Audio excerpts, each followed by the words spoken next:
bienvenue à Rio de Janeiro avec sa météo favorable, même en plein hiver.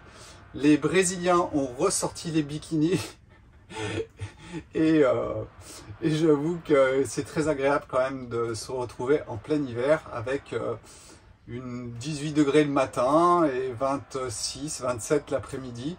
Pour moi, ça reste des températures idéales pour mon corps et l'endroit est vraiment bien choisi.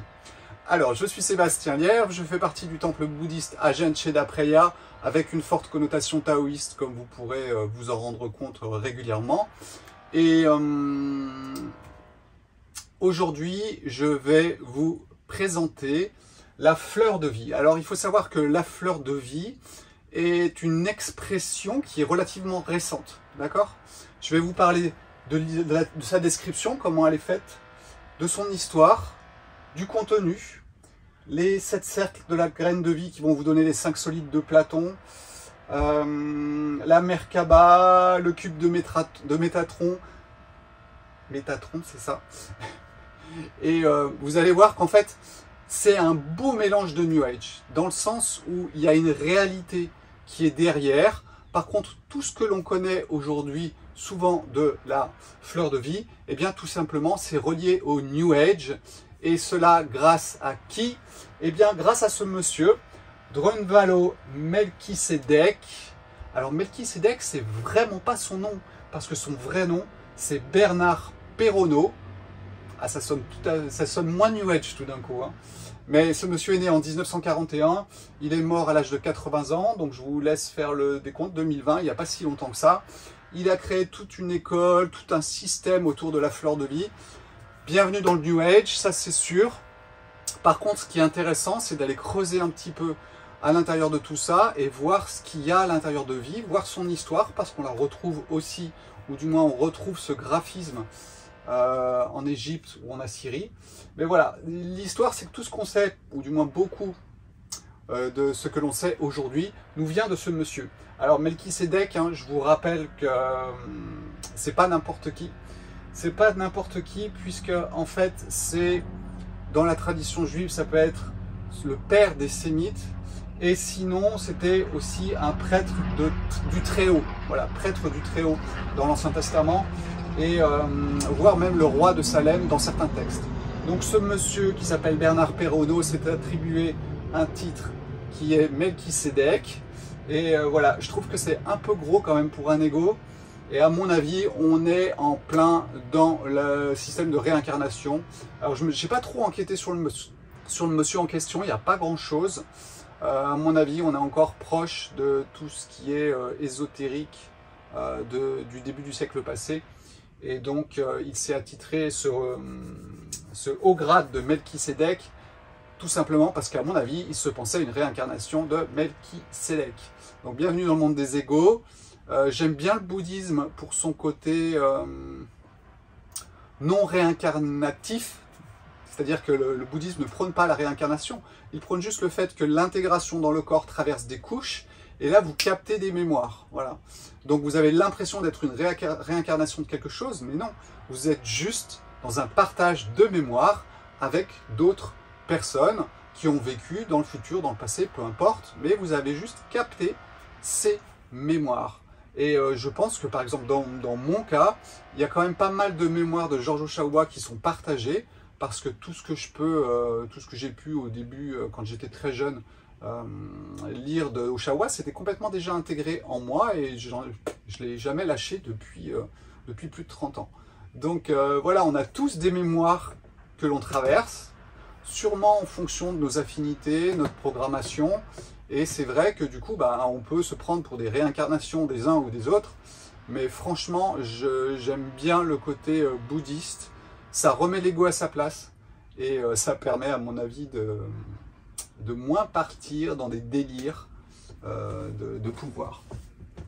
Donc, la description. Qu'est-ce que la fleur de vie? Alors, je vais vous mettre pas mal d'incrustations. J'ai pas mis beaucoup de dessins parce que c'est pas simple à dessiner sur le tableau. J'en ai repris quelques-uns. Mais voilà, cette fleur de vie est composée de cercles, d'accord? Elle est composée de cercles, en sachant que le cercle, en termes de symbolique, est plutôt le monde du haut, là où la croix va être plutôt le monde du bas. Donc en fait, on part du cercle et on va créer d'autres cercles qui vont avoir pour centre un des points de la périphérie. Vous verrez que dans la fleur de vie, il y a quand même ce quadrillage vertical et horizontal pour axer tout ça. On ne les met pas n'importe où. Et d'ailleurs, c'est très rigolo parce que je me suis amusé à faire un quadrillage pour faire mon dessin. Et je me suis rappelé d'une autre chose que j'ai lue sur la répétition de certaines choses. Et bien avec le carré, vous avez une répétition quand vous faites un quadrillage. Et puis si vous le mettez en noir et vous le mettez en blanc, et bien vous avez un damier ou bien un échiquier. Et voilà, ce sont aussi des symboles qui sont très forts. Et là, on tombe un petit peu plus du côté du yin et du yang, puisqu'on a les cases blanches et les cases noires. Pour ce qui est de notre fleur de vie, effectivement, ce sont les cercles, d'accord, qui sont la base de la création de ce dessin. Vous verrez que la base est aussi l'hexagone, puisqu'en fait, vous allez retrouver partout l'hexagone, même quand on parlera ensuite de ce qu'on appelle le fruit de vie, qui est composé de 13 cercles, eh bien, vous avez une base d'hexagone. Hexagone, c'est 6. Donc, 6, ça veut dire quoi? Rappelez-vous ce que je vous ai expliqué dans la vidéo sur les 9 premiers chiffres que nous connaissons. Eh bien, le chiffre 6, c'est le chiffre de tous les échanges qui sont possibles. Votre ADN est codé par l'association de 6 aminés essentiels. Vous avez les 60... alors, vous avez les 6, les 2 fois 3 trigrammes oh, j'ai du mal aujourd'hui, du Yiking, et donc vous avez les 64 possibilités. Vous avez voilà, 64 possibilités de vivre la vie, et on le retrouve, la base étant le chiffre 6 aussi quelque part. Donc vous voyez que la base quand même de cette fleur de vie tourne autour de ce chiffre 6, mais si on rentre à l'intérieur de la fleur de vie, on y viendra un peu après, et bien en fait on peut trouver presque tous les chiffres. C'est pour ça qu'on l'a mis vraiment sur un piédestal, dans le sens où effectivement elle serait une bonne base pour expliquer la programmation de la vie, ou je dirais moi plutôt son organisation dans l'espace. Et je préfère le voir comme ça, parce que vous avez d'autres choses qui sont aussi très intéressantes, hein, la suite de Fibonacci, des choses comme ça qu'on retrouve aussi dans la vie, hein, avec le nombre d'or. Donc voilà, il y a beaucoup de choses qui existent par rapport à la construction de la vie en termes mathématiques. Là, on est vraiment sur du dessin, donc c'est intéressant de le voir aussi sous forme de dessin. Donc voilà, la base est le cercle pour créer cette fleur de vie. Et ensuite, je vous ai expliqué comment on allait la faire. Alors, en termes d'histoire, on peut retrouver ce schéma, ce dessin, pas forcément sur 7 cercles ou avec 13 cercles, mais vraiment sur des grandes plaques. On peut le retrouver en Assyrie, donc moins 700 ans avant Jésus-Christ.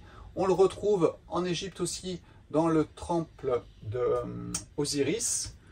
Et puis on le retrouve chez Léonard de Vinci. Donc voilà, c'est quelque chose qui est là depuis très longtemps. Le New Age l'a récupéré aujourd'hui. Et n'oubliez pas une chose, c'est que tout ce qui a une face a un dos.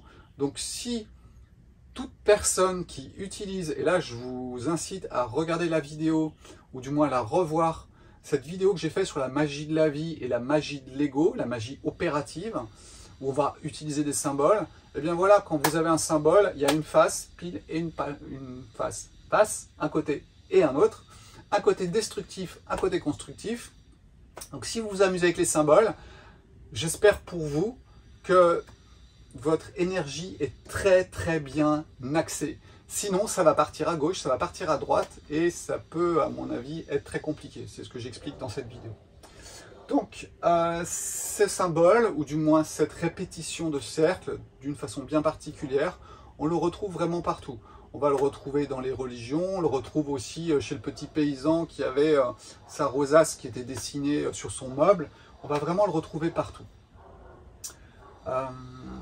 Donc maintenant, nous allons rentrer un petit peu plus dans le contenu, effectivement, de cette fleur de vie. Alors, j'aime pas trop utiliser le mot fleur de vie parce que c'est New Age, mais j'ai pas trouvé de mots différents pour ça en termes de tradition. Donc nous allons le trouver dans le Tao. Le Tao, c'est le premier cercle. D'accord? Vous allez voir qu'en fait, on peut faire 1, 2, 3, 4, et on peut continuer comme ça, et on peut faire tous les chiffres. Et c'est vraiment intéressant à ressentir. Vous avez le premier cercle, c'est le Tao, c'est cette énergie, cette étincelle de vie yang qui va lancer des choses. Et ensuite, si vous prenez deux cercles, d'accord, qui sont contenus aussi dans la fleur de vie, vous avez le Vesica Piscis. Alors, je ne sais pas exactement comment on le dit en latin, je n'ai pas fait beaucoup de latin, mais c'est vraiment un symbole que l'on va retrouver partout et qui est vraiment le symbole de 2. 2, je vous ai expliqué en termes, quand j'ai fait la vidéo sur les chiffres, que tout simplement, c'était la polarisation. Et là, on est dans le yin et dans le yang, qui sont ensemble, reliés par le centre, et qui vont donner cette polarisation du monde qui est autour de nous. L'homme, la femme, le jour, la nuit, le soleil, la lune, l'eau, le feu. Voilà, il y en a plein, hein, des paires comme ça à faire. Et donc, on retrouve dans cette fleur de vie, évidemment, ce symbole que l'on retrouvera aussi au cours des temps un petit peu partout, notamment chez les pythagoriciens, qui lui accordaient une symbologie ésotérique très forte.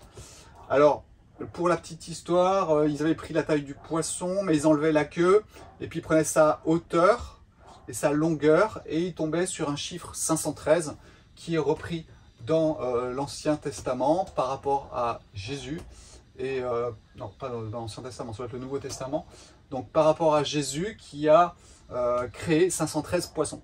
Voilà, donc on s'arrange toujours avec les chiffres comme on veut, mais les pythagoriciens utilisaient ce symbole par rapport à cette histoire de poisson.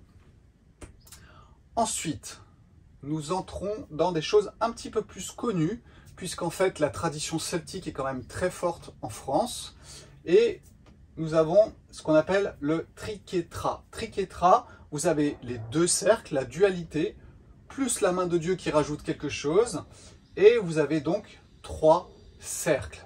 Et c'est ce qu'on va retrouver souvent comme symbole de la Trinité, hein. Le Père, le Fils, le Saint-Esprit. On va le retrouver comme terre, ciel et mer. On va le retrouver aussi comme la triple déesse de la Lune ou dans les Chevaliers de la Table Ronde.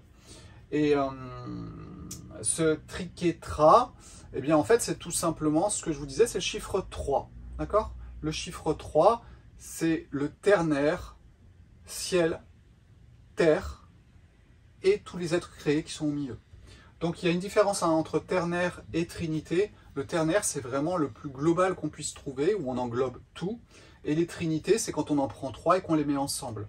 Il y a sûrement des harmoniques entre les deux, mais voilà, c'est quand même quelque chose qui est différent. Et René Guénon l'explique très très bien dans son dernier livre, où il parle beaucoup du taoïsme, justement. On va le retrouver aussi dans le triskel, que vous connaissez tous, hein. Alors qui peut être lévogire ou dextrogire, c'est-à-dire ça tourne dans un sens ou ça tourne dans l'autre, mais tout simplement à la place des cercles, eh bien vous avez tracé à l'intérieur du cercle une spirale. Et nous retrouvons encore ces 3 choses qui sont la base de la vie et que l'on va retrouver dans, effectivement, la fleur de vie aussi.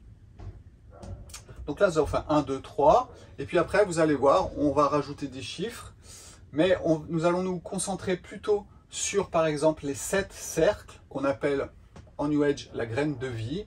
Et en fait, effectivement, la reproduction cellulaire passe un moment par ce cycle 7, donc, que je vous ai déjà expliqué. Cycle 7, cycle féminin, qui termine un cycle et qui ensuite sera déclenché par une étincelle du chiffre 8, qui sera le passage à un autre cycle, à un autre, je ne veux pas dire dimension parce que ça fait un peu space, mais on va dire un autre niveau. Ensuite, nous allons surtout nous concentrer sur ce qu'on appelle le fruit de vie. Alors le fruit de vie, c'est 13 cercles, vous allez avoir les incrustations. Alors ces 13 cercles sont la base de vraiment beaucoup de choses en ésotérisme, puisqu'en fait, chez Platon, nous allons retrouver les 5 solides de Platon, mon Dieu, j'ai vraiment du mal. Donc vous avez le tétraèdre, l'octaèdre, l'octaèdre, l'hexaèdre, le dodécaèdre et l'isocaèdre. Chacun pouvant être contenu, chaque sommet faisant partie du cercle et pouvant être contenu effectivement dans la fleur de vie, comme vous allez pouvoir le voir dans l'incrustation que je vais vous mettre. Donc ces 5 solides de Platon, ils seraient à la base de tout ce qui est moléculaire, etc. Donc on a bien aussi ce qui sous-tend l'architecture, la géométrie de la vie. On n'est pas dans les mathématiques avec la fleur de vie, on est vraiment dans la géométrie. Et même si derrière la géométrie se cachent les mathématiques, on est bien d'accord. Ce qui est très intéressant, c'est de souvent vous voyez la fleur de vie sur un plan, c'est-à-dire qu'on est sur un plan horizontal, mais elle peut être faite non pas comme base d'un cercle, mais une sphère. Et là, c'est pour ça que nous tombons sur les solides de Platon, qui sont vraiment en 3 dimensions. Donc ces 13 cercles, nous allons les retrouver aussi, alors avec des mots qui vont encore être pas mal utilisés en termes de New Age. Métatron, le cube de Métatron. Donc ce cube de Métatron, pardon, c'est de relier tous les centres de tous ces cercles, de ces 13 cercles, ensemble. C'est-à-dire que vous faites toutes les lignes qui relient tous les cercles. Et là, vous tombez sur le cube de Métatron. Alors ce qui est très drôle, c'est que vous allez tomber sur le chiffre 72. Alors 72, ce sont les 72 cartes du tarot. Et dans ces 72 cartes, eh bien, quelque part, ça représente toutes les jonctions de tous ces centres de cercle entre eux. Et voilà, moi je trouvais ça rigolo de tomber là-dessus. Et en sachant que Métatron est l'archange le plus haut dans tout. Alors vous avez les anges, vous avez ceux qui sont un petit peu au-dessus, les archanges, et Métatron serait vraiment celui qui est le plus proche de Dieu, voire même celui qui est le seul à avoir connu Dieu. Donc ce qu'on en explique, c'est que ce cube de Métatron, quand il est représenté, vous connecte à ce style d'énergie. Ben, bon courage, vous avez intérêt d'être à un sacré niveau pour pouvoir vous connecter à ça, parce qu'à mon avis, ça va faire des étincelles. Donc méfiance par rapport à l'utilisation de tous ces symboles, je le répète encore une fois, mais il faut vraiment faire attention par rapport à ça. Donc ça, c'est le cube de Métatron. Ensuite, vous avez l'octangle étoilé. Donc là, c'est vraiment, vous prenez 2 pyramides et vous l'inversez l'une par rapport à l'autre, d'accord? C'est-à-dire que ça vous donne une étoile de David. Cette étoile de David, vous faites la même chose, mais en 3 dimensions. Et en 3 dimensions, vous allez avoir cette nouvelle figure qui est créée et qui, en New Age, est reliée à la Merkaba. Alors, la Merkaba, je pense que le New Age vraiment se trompe par rapport à la définition et la recherche des personnes qui vont utiliser la Merkaba. Vous avez des pendentifs pour ça, etc. Il faut savoir que la Merkaba, vraiment tout au départ dans la tradition juive, et c'était vraiment, la traduction, c'est le char. Donc en fait, c'est... Alors, si on regarde un petit peu ce qui était défini, c'est qu'on retombait un petit peu sur les anges de Dieu, et Dieu, à un moment, regardait le monde sur ce char. Et ensuite, les mystiques juifs vont l'utiliser comme, je dirais, une façon de se connecter à Dieu. Et je ne vois pas, moi, une connotation de déplacement, de choses comme ça. Et c'est vraiment comme ça que c'est pris dans le New Age, parce que activer la Merkaba, ça veut dire quoi dans le New Age? Ça veut dire que vous pouvez voyager dans le temps, etc. etc. Mais vous n'avez pas besoin de penser à la Merkaba ou à tout ça pour pouvoir le faire. Il suffit juste d'arriver à sortir de notre connotation d'être humain pour pouvoir toucher à ça. Et c'est ce qui est expliqué dans le bouddhisme, entre la nature Bouddha et la nature de l'ego. Eh bien, tout simplement, vous êtes capable, quand votre nature Bouddha est vraiment forte, d'avoir accès effectivement aux zones temporelles. Et ça, c'est intéressant. Et vous n'êtes pas obligé d'avoir un pendentif qui va activer votre Merkaba autour de vous pour ce genre de choses. Il suffit juste de vous connecter à Dieu, ce que faisaient effectivement les mystiques juifs, à mon avis. Et ça, c'est tout ce qu'on enseigne un petit peu dans le bouddhisme par rapport à certaines choses. Donc cette Merkaba qui est, on va dire, représentée par, par cette figure est vraiment particulière.